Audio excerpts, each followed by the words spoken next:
Hi guys and welcome to Desi Lifestyle in Europe. میرا نام فرقان ہے. آج کی ویڈیو میں آپ کے سوالوں کا جواب دوں گا جو آپ لوگوں نے پوچھے میرے بارے میں. تو شروع کرتے ہیں. Can you make a video on geophysicist career in oil and gas companies based on your experience working in oil and gas company? 3D 4D seismic ہوتی ہے, ان کو انالائز کرنا ہوتا ہے, تو وہ ان کا کام ہوتا ہے. اور وہ اسٹڈی فیز جو سب سے پہلے کسی بھی فیلڈ کو ڈیولپ کرنے سے پہلے جیو فزسسٹ کا کام ہوتا ہے. اور اس کے بعد بھی کئی جو فیلڈ جو ہوتی ہیں اس کے بیچ میں بھی جیو فزسسٹ کا ہوتا ہے. وہ یہ دیکھتے ہیں کہ اس میں اور کتنی ہم یعنی کتنا اس فیلڈ میں اگر ہم نے ایک نیا ویل جو ہے ڈگ کرنا ہے تو وہ ہم ویل جو ہے کس طریقے سے کریں کہ ہم یہ فیلڈ کے سارے کونے کونے سے ہم اس کو پروڈیوس کر سکیں. اگر آپ جیو فزسسٹ ہیں تو آپ آن شور بھی کام کر سکتے ہیں, آف شور بھی کر سکتے ہیں. وہاں پہ سارا وقت جو ہے وہ انالائز کر رہے ہوتے ہیں, نظر رکھنی ہے فیلڈ پہ, ویل ہیڈ پریشر پہ, اور نیچے جو فیلڈ کا پریشر ہے وہ کیسا ہو رہا ہے, اور آگے یعنی آپ کو فیوچر میں کیا کرنا چاہیے اس پریشر کو برقرار رکھنے کے لیے. یا تو انجیکشن کرنی چاہیے واٹر اور گیس, یا alternating water and gas injection. تو آپ جیو فزسسٹ ہیں تو آپ سیمپلنگ اس میں بھی کر سکتے ہیں. اگر آپ کو جب وہ ایک آپ نے یہ دیکھنا ہے کہ یہ جو کہ اسٹون نیچے سے آئے ہیں, جو پتھر مختلف قسم کے, ان میں پروبیبلٹی کتنی ہے کہ اس کے اندر سے آئل اینڈ گیس جو ہے وہ مائگریٹ کر سکتا ہے یا نہیں کر سکتا. اس کی ڈیمانڈ بہت زیادہ ہے.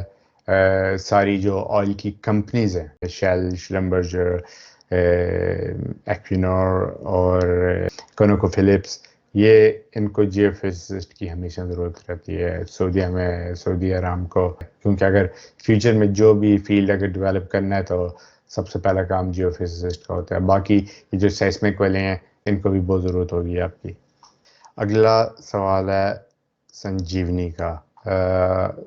یہ کہتے ہیں کہ what is probability of BTech female candidates getting hired selected by oil and natural gas companies?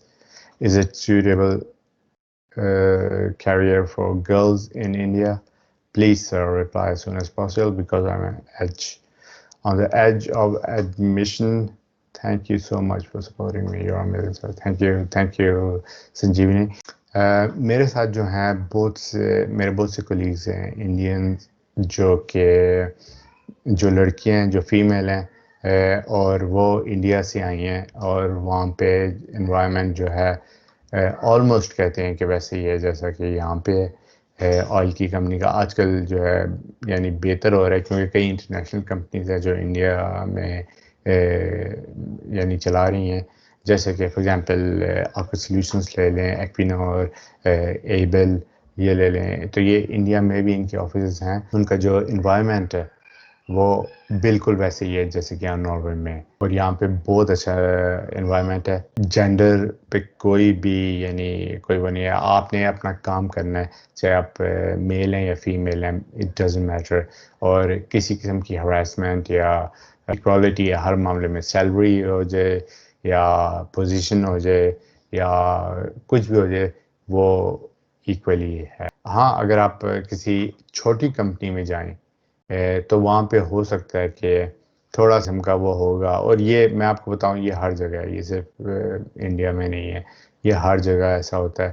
چھوٹی کمپنی کے جو رولز ہوتے ہیں وہ زیادہ فلیکسیبل ہوتے ہیں, پروٹوکولز ان کے اتنے زیادہ اسٹرکٹ نہیں ہوتے جتنے کہ بڑی کمپنیوں کے ہوتے ہیں. تو اگر آپ بڑی کمپنی کریں تو انوائرمنٹ ان کا بالکل ویسے ہی ہوگا جیسے کہ یورپ کا یا ویسٹرن کنٹریز کا. اور بائی دی وے میں آپ کو یہ بتا دوں کہ میری تقریباً زیادہ تر جو باس رہی ہیں وہ فیمیل ہی رہی ہیں. اگلا سوال ہے سعید حسن رضا شاہ کا.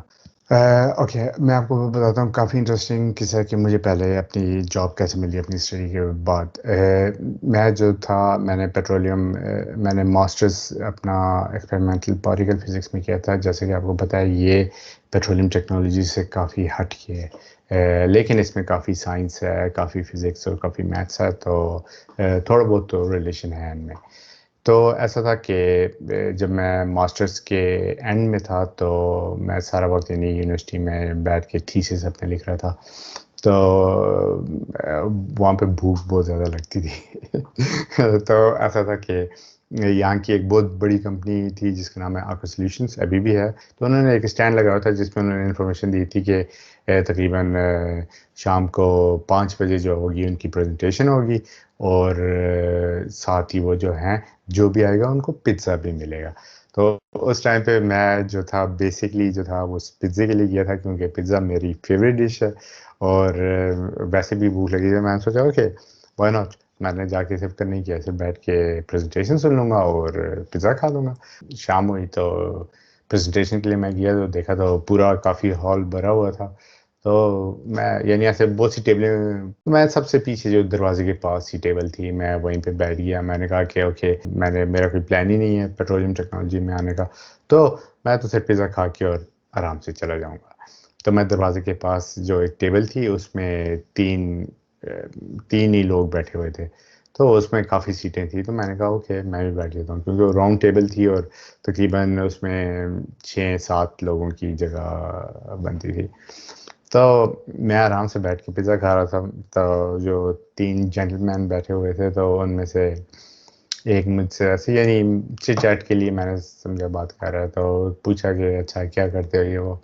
میں نے اپنے بارے میں بتایا کہ میں ماسٹرز کر رہا ہوں، تھیسس اس میں لکھ رہا ہوں ابھی، اور میرا سون ایگزام ہو رہا ہے ماسٹرز کا، اور ایکسپیریمنٹل پارٹیکل فزکس میں ہے۔ تو وہ کہتا ہے اچھا، تو یہ تو کافی یعنی ہمیں تو کافی ضرورت ہے ایسے لوگوں کی جو کہ تھوڑا الگ سا سوچتے ہوں، جن کو سائنس بہت اچھے طریقے سے آتی ہو، خاص کر یعنی فزکس، میتھس اور کیمسٹری بھی۔ تو اس نے کہا کہ آپ ایسا کرو، یہ میرا وزٹنگ کارڈ ہے، آپ یہ لو، میں جو ہوں اس کمپنی کا ایچ آر ڈپارٹمنٹ کا ہیڈ ہوں، پروسیس انجینئرس کا، اور آپ جو ہیں ایسا کریں جب آپ کا ماسٹرز کا یہ ختم ہو جائے تو اپنی سی وی اور اپنے یعنی ڈپلوما سارا گریڈس کے ساتھ مجھے ذرا بھیج دیں، میں دیکھوں۔ میں نے اس کا وزٹنگ کارڈ لے لیا اور پھر میں جو ہوں پزا کھا کے اور چلا گیا وہاں سے۔ تو میں نے اس کے بارے میں اتنا سوچا نہیں، لیکن کبھی کبھی میں یہ نہیں سوچتا تھا کہ اوکے میں باقی پوری دنیا جو ہے ناروے آ رہی ہے پیٹرولیم میں یعنی کام کرنے کے لیے، تو میں جو ہوں اگر میں ایکسپیریمنٹل پارٹیکل فزکس کا جو اسکوپ ہے وہ ناروے میں اتنا زیادہ نہیں ہے، اس کے لیے مجھے سوئٹزرلینڈ جانا پڑے گا یا کہیں اور ریسرچ کرنے کے لیے فرانس وغیرہ، تو ناروے میں بہت کم اس کا اسکوپ ہے۔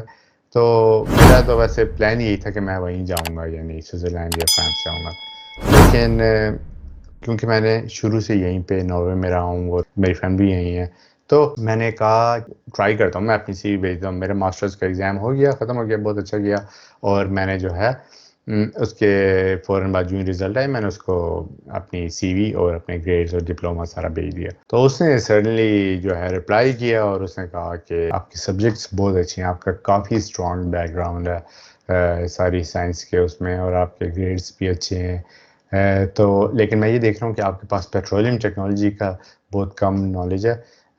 آپ ایسا کریں کہ آپ اگر ہو سکے تو آپ پوسٹ ماسٹر کر سکتے ہیں پیٹرولیم ٹیکنالوجی میں، تھوڑی سی تھرمو ڈائنامکس میں، یعنی ان دونوں کو تھوڑا بیلنس کر کے پوسٹ ماسٹر اس میں کر لیں۔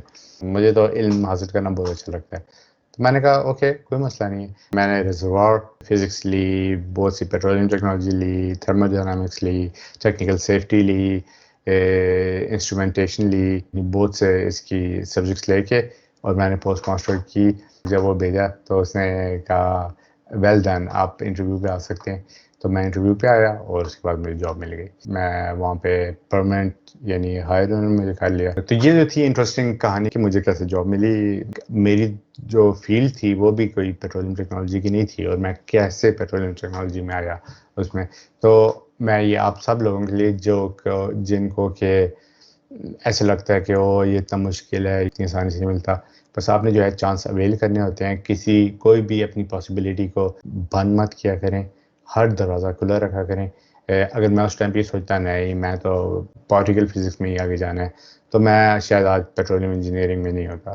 تو میں نے کہا اوکے ٹرائی کر لیتے ہیں، اس میں حرج کیا ہے. جاب ملی تو ملی، نہیں ملی تو میں تو وہی جو کرنا تھا وہی کروں گا. اس طریقے سے ہوتا ہے. تو جاب ملنا شروع میں یہ بتا رہا ہوں کہ سب کے لیے مشکل ہے. آپ نے صرف اپنا ہورزون جو ہے براڈ رکھنا ہوتا ہے. سو پھر فائنل لاسٹ کویشچن جو ہے وہ ہے what is your salary, can you tell me please. Okay, یہ سوال بہت بہت بہت بہت بہت زیادہ آئے ہیں. جب میں نے شروع کی تھی جاب آکر سلیوشنس میں، یہ جو میں نے ابھی قصہ سنایا ہے اس میں، جب میں نے شروع کی تھی انٹرویو پہ گیا تھا تو انہوں نے مجھ سے پوچھا تھا کہ آپ ایکسپیکٹ کیا کرتے ہیں سیلری. تو میں نے کہا تھا کہ رائٹ ناؤ میرے لیے ایکسپیرینس زیادہ امپورٹنٹ ہے، میں نالج لینا چاہتا ہوں. سیلری فی الحال جو بھی ہو اٹ ڈزنٹ میٹر. تو انہوں نے مجھے کہا تھا $40,000 پر ایئر آپ کو ملے گی، از اٹ اوکے؟ تو میں نے کہا تھا یار ٹوٹلی فائن، کوئی مسئلہ نہیں ہے. میں نے وہاں پہ 4 سال کام کیا آکر سلیوشنس میں. جب میری وہاں پہ سیلری، جب میں اینڈ کر رہا تھا تب میری سیلری ہو چکی تھی $55,000. ابھی مجھے 14 سال کا ایکسپیرینس ہے. اس کے بعد جو ہے میں نے مختلف بہت سی بڑی بڑی کمپنیوں میں کام کیا، جیسے کہ سیمنس، ایکوینور، ویٹسیلا، ایبل، آکر سلیوشنز، اپلائی.